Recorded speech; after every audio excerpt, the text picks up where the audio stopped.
സൂക്കുട്ടിയുടെ അമ്മയുടെ ബർത്ത്ഡേ ആണ്. അപ്പോൾ സൂക്കുട്ടി മറന്നുപോയി. അപ്പോൾ സൂക്കുട്ടി അറിയാണ്ട് കുറച്ച് കാര്യങ്ങൾ ചെയ്യിപ്പിക്കാം. അത് അവളെ കൊണ്ട്. ഓക്കെ, സൂക്കുട്ടി ഞാൻ എൻ്റെ ഇപ്പോൾ സ്ഥലത്ത് വരുമോ? വാ. ഞാൻ പറയില്ല.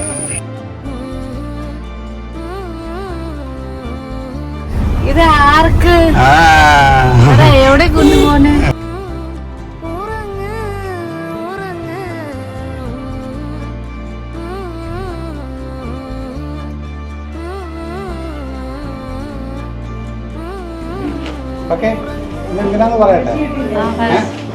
അമ്മച്ചിമാരെ ഇത്ര സർപ്രൈസ് ആയത് എന്തിനു വേണ്ടിയാണ് ഈ ഗിഫ്റ്റ് തന്നേന്ന്.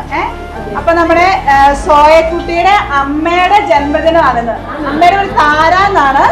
അമ്മ ഇന്ന് ഈ ലോകത്തിലില്ല, പക്ഷെ സ്വർഗത്തിലിരുന്ന് ഇന്ന് കണ്ട് സന്തോഷിക്കുന്നു.